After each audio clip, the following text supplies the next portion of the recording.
ditanamkan pada akhir abad ketiga, sebelum kedatangan tulisan-tulisan palsu itu. Konfirmasi tulisan dengan bacaan Nabi, sama apa tidak, di cross check supaya tidak terjadi manipulasi. Kenapa? Karena kitab suci itu jadi pedoman. Sekarang Alkitab kita tanya, kapan ditulis?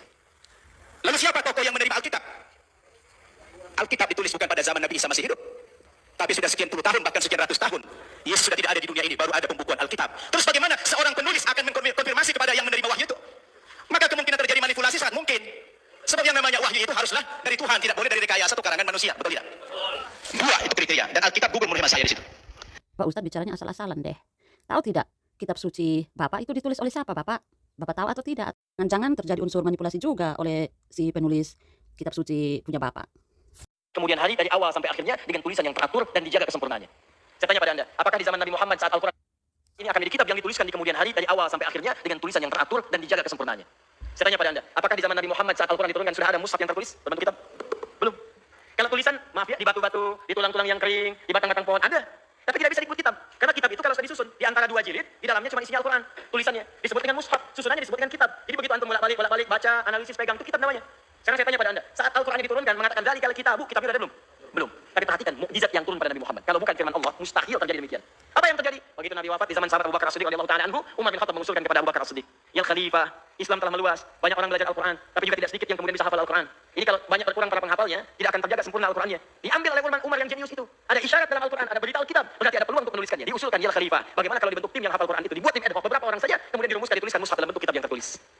Nah, justru ini Bapak Ustadz yang ini ada pengakuannya sendiri loh, tapi Bapak Ustadz yang satu kok tidak mau mengakui. Justru yang ditulis oleh manusia bisa juga terjadi unsur manipulasi, Bapak. Di situ pada itu kemudian berkumpul, setelah istikharah bermohon kepada Allah, diputuskanlah dituliskan Alkitab. Jadilah kemudian apa yang kita kenal dengan mushaf sekarang ini. Teman-teman sekalian, bukan di zaman Abu Bakarnya itu dituliskan, tapi yang penting Anda ketahui ada isyarat yang disampaikan oleh Allah sebelumnya bahwa kitab ini kelak akan dituliskan.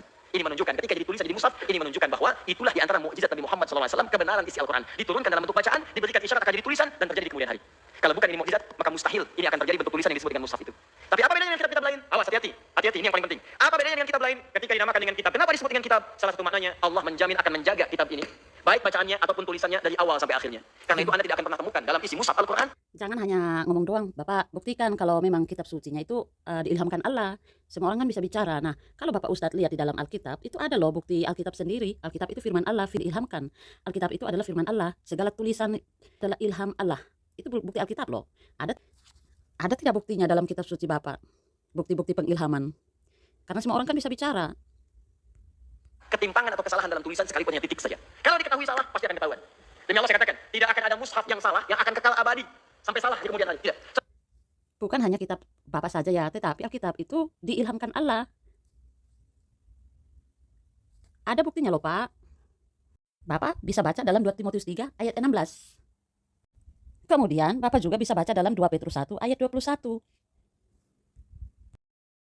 Jadi, di dalam 2 Petrus 1 ayat 21, penulisan kitab suci adalah dorongan atau gerakan dari Allah kepada penulis. Tulisan itu bukan atau kemauan mereka sendiri, Bapak Ustadz. Kemudian, di dalam 1 Korintus 2 ayat 13, Allah tidak hanya mewahyukan gagasan, tetapi juga berperan dalam pemilihan kata. Pengilhaman adalah tindakan Allah mengawasi sedemikian rupa, sehingga para penulis Alkitab menyusun dan mencatat tanpa kekeliruan pesan Allah kepada manusia dalam bentuk kata-kata pada penulisan asli atau autografnya. Kemungkinan terjadi manipulasi sangat mungkin. Sebab yang namanya wahyu itu haruslah dari Tuhan, tidak boleh dari rekayasa atau karangan manusia, betul tidak? Dua itu kriteria, dan Alkitab gugur menurut saya di situ. Tidak gugur Bapak Ustadz. Bapak Ustadz bukan Alkitab yang gugur, tetapi apa yang Bapak Ustadz katakan menggugurkan sendiri omongannya Bapak Ustadz.